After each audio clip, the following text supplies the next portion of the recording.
In this video, we want to synthesize this compound, and now we're going to use a couple of strategies and see how that works.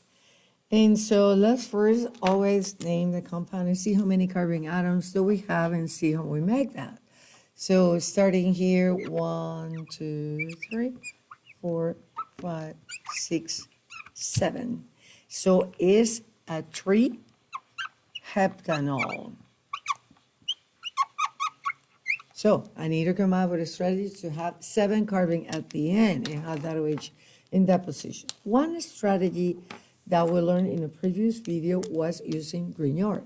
Grignard, remember, is a reaction that we use to make new carbon-carbon bonds.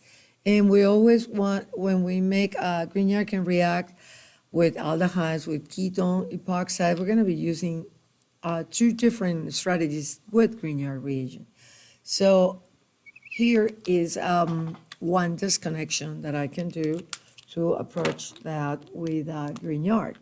So that means this could come using from a fragment that had 3 carbon atoms.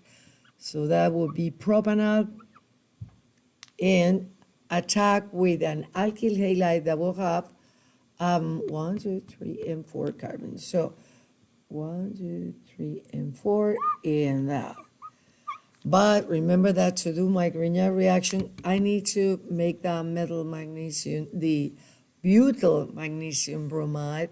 So reacting it with magnesium in dry ether is gonna get me the Grignard reagent that I want. And then that will do a nucleophilic attack over to the aldehyde. So that's one pathway. So let's write here, that's plus, it's negative. So you will have this pathway. Remember that the steps will involve, let's just write down what we need to do since we disconnected. First step, we need to make the Grignard. So let's say in this path, we're doing first using butyl bromide with making react with magnesium in dry ether, and that'll make the Grignard reagent. In the second step, I add to the Grignard the propanol. So that'll make that nucleophilic attack. In a third step, since I form an alkoxide, I need to add acid or water to that. So step 1, making the Grignard. Step 2, the Grignard itself, the reaction creating the new carbon-carbon bond. And let's throw the intermediate to that. So when I do that attack, the intermediate here will be the following alkoxide. And then I will have 1, 2, 3, 4, 5 more carbon. That alkoxide. So, and that's why we need the protonation step. Oh, I have one more, yep, it's 7. Okay, and that will get me the alcoholite one. Again, I need 3 steps for that. You could also do another disconnection, but with the Grignard. But let's see, this fragment, you're gonna have one that is way too long, because you could do now an aldehyde that is going to be at this carbon and only add the ethyl magnesium bromide to that. But you need to start with pentyl bromide instead of butyl bromide. So there's a couple ways that you can do that. Exact same thing, but now the fragments in the other pathway will be, let me write that down somewhere here. So alternate Grignard disconnection here will be where I have this pink wiggle line. So I need to make first ethyl bromide with magnesium to prepare the ethyl magnesium bromide, and then I need to add another, the fragment will have 1, 2, 3, 4, and 5. So this would be pentanol. And third, I need to add water or acid.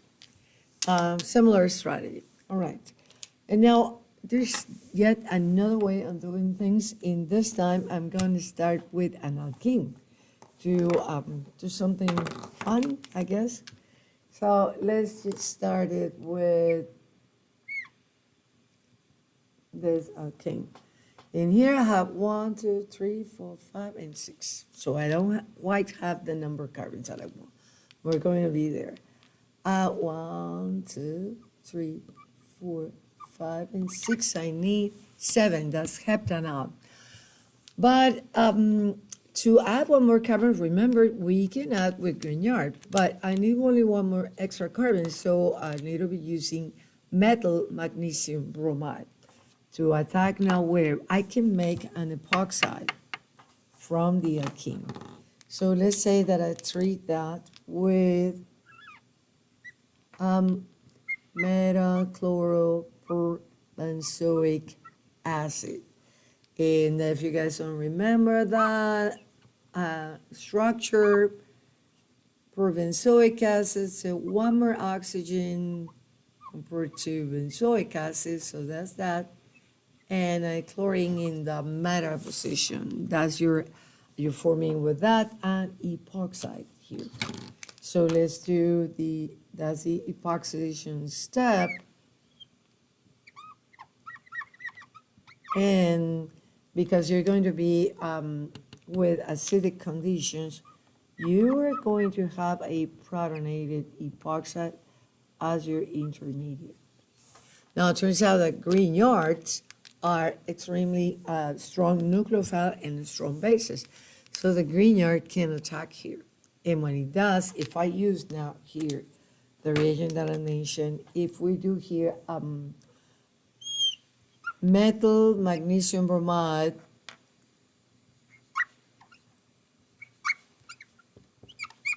and if you need to repair it, then it will be for methane, for metal bromide. All right, this is too light, that color. So here I will be attacking with, let me write it this way, metal magnesium bromide.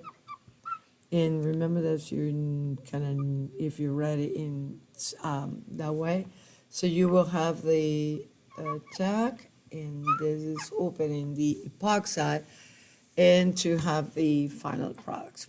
So here is 3 strategies actually using Grignard. Using that disconnection and using aldehyde and alkyl halide to make the Grignard reagent, couple ways. And the other strategy was using an alkene, prepare an epoxide, and then attack with Grignard. And the choice of the Grignard reagent, pay attention to the number of carbons of the compound that we're making.